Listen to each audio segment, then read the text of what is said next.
The sun cast long golden rays across the bustling city streets as another busy morning began. Monarch Bank, one of the city's most prestigious financial institutions, was already alive with activity. Its marble floors gleamed under fluorescent lights, and its staff moved briskly, dressed impeccably in sharp suits. Among them was Philip Caldwell, a senior banker with over 20 years of experience. Known for his confidence and ability to charm wealthy clients, Philip had built a reputation as someone who got things done. However, beneath his professional demeanor lay subtle biases, ones he'd never questioned, but which colored his view of the world. At 10 a.m., a black man walked into the bank. His name was James Bennett, and though his face bore the calm confidence of someone accustomed to leadership, his appearance was understated. He wore a clean but simple button-up shirt, dark jeans, and carried a worn briefcase. He walked with purpose toward the front desk, where the receptionist greeted him. "Good morning," James said with a polite smile. "I'd like to speak with someone about opening a business account." Philip, standing nearby, overheard the interaction. He took a quick glance at James, his plain attire, his quiet demeanor, and stepped forward, signaling to the receptionist. "I'll take it from here," Philip said, flashing his signature professional smile. James followed Philip to his desk. The banker gestured for James to sit, then settled into his seat, straightening his tie. "So, Mr. Philip began. "Bennett," James replied. Philip nodded, his pen poised. "And what kind of business are you looking to open an account for?" James explained that he owned a logistics company that had been growing rapidly, and he needed a corporate account to streamline operations. He spoke confidently about his business, mentioning its contracts with major companies and plans for expansion. Philip, however, wasn't fully listening. Instead, he was mentally calculating. A logistics company? Probably small scale. Contracts? Likely over-exaggerated. When James finished, Philip gave a polite but dismissive smile. "Mr. Bennett," he said, leaning back in his chair, "while I admire your ambition, Monarch Bank specializes in high-net-worth clients and businesses with significant assets. Perhaps a smaller community bank would be better suited to your needs." James raised an eyebrow, but kept his tone calm. "And what criteria are you basing that recommendation on?" "You haven't even reviewed my financials," Philip chuckled lightly. "It's just experience, Mr. Bennett.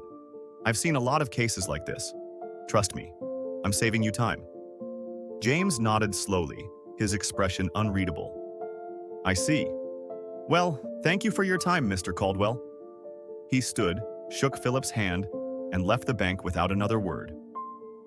The following day, the bank was abuzz with excitement. A memo had gone out early in the morning, announcing that Monarch Bank's new CEO, who had recently acquired a controlling stake in the company, would be visiting the branch. Staff rushed to ensure the branch looked immaculate. Desks were polished, displays adjusted, and employees rehearsed their smiles and greetings. Philip, like everyone else, was eager to make a good impression. This was a chance to showcase his skills and perhaps even catch the attention of the new leader. At precisely noon, the regional manager gathered the staff in the lobby. "Ladies and gentlemen," the manager began, his voice brimming with pride, "please join me in welcoming our new CEO, Mr. James Bennett." Gasps rippled through the room as James walked in, dressed in a tailored navy suit that exuded power and sophistication. His confident stride and warm smile commanded the room's attention. Philip froze. His heart sank as he recognized the man he'd brushed off just the day before. James stepped to the center of the room, shaking hands with employees and exchanging pleasantries. When his eyes briefly met Philip's, there was a flicker of recognition, but James said nothing. James took the microphone and began to speak. "Thank you all for the warm welcome. It's an honor to lead Monarch Bank, an institution with a rich history of service and excellence.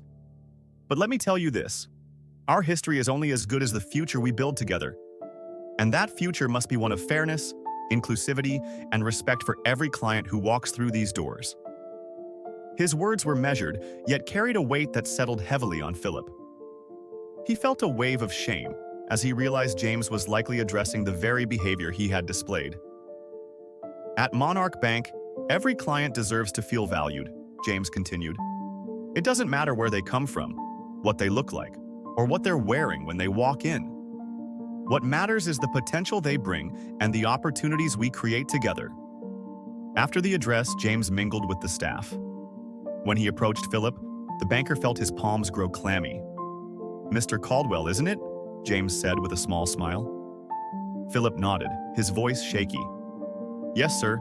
Welcome to the bank." James gestured toward his office. "Could we have a quick word?" Inside, James closed the door and gestured for Philip to sit. He remained standing, his calm demeanor giving way to a more serious tone. "Mr. Caldwell," James began, "I believe we met yesterday." Philip's face flushed. "Yes, sir. About the business account. I didn't realize—" "You didn't realize who I was," James interrupted. "That much is clear. But let me ask you this. Did you treat me the way you would have treated anyone else?" Philip hesitated. He wanted to deny it, but he couldn't. I'm sorry, sir. I made a mistake." James nodded slowly. "You did. But the mistake wasn't just about me. It's about the attitude you bring to your role. Every client who walks through that door deserves respect, whether they're a billionaire or someone opening their first savings account." Philip nodded, his voice barely above a whisper. "You're right. I'll do better." James studied him for a moment. "I believe you can. That's why I'm not letting you go. But let me be clear. This bank isn't just about profits. It's about people. If you can't embrace that, you won't last here." From that day on, Philip transformed his approach. He started treating every client with genuine care and attention, regardless of their appearance or background. Months later, James visited the branch again and saw Philip patiently helping a young Black entrepreneur set up her first business account. Their eyes met briefly, and Philip nodded, a silent acknowledgement of the lesson he'd learned. James smiled. Change, he knew, wasn't easy, but it had to start somewhere. The story closes with James reflecting on his journey. He had risen from humble beginnings to the highest echelons of power, but his mission wasn't just about personal success. It was about reshaping institutions to reflect the values of fairness, inclusion, and humanity. Respect is the foundation of every great institution, James says to himself, and it starts with how we treat the people we serve. If this story inspired you and left you thinking about the power of respect, growth, and second chances, make sure to like this video, share it with friends, and subscribe to the channel for more emotional, thought-provoking stories. Don't forget to hit the notification bell so you never miss an upload. Your support helps us keep bringing you stories that matter.